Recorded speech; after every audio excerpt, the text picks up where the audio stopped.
Yağmur ağlıyor ikimiz için. Hem ağlıyor hem siliyor maziyi. Kaderimdin hayal oldum şimdi. Aşkımız bitti masallar gibi. Kıymetini bilemedim, bilemedim, bilemedim.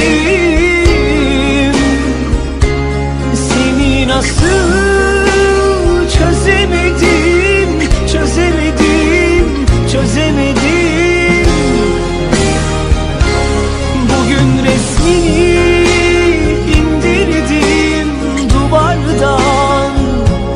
Duvar ağladı, ben ağladım. Kıymetini bilemedim, bilemedim, bilemedim. Seni nasıl çözemedim, çözemedim, çözemedim. Bugün resmini indirdim duvardan. Duvar ağladı, ben ağladım.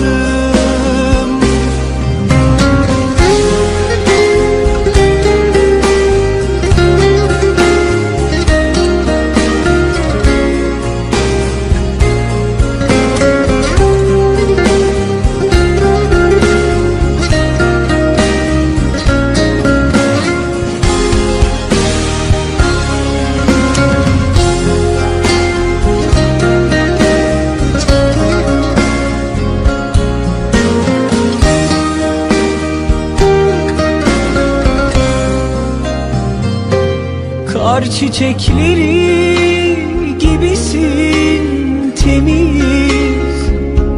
Sende bulmuştum aşkı ben henüz. Son bir bu sever hatıra kalsın.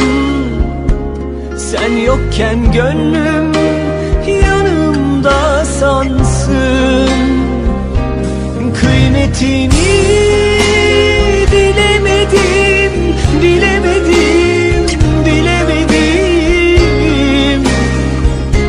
Seni nasıl çözemedim, çözemedim, çözemedim. Bugün resmini indirdim duvardan. Duvar ağladı, ben ağladım. Kıymetini bilemedim, bilemedim, bilemedim. Seni nasıl çözemedim, çözemedim, çözemedim. Bugün resmini indirdim duvardan. Duvar ağladı,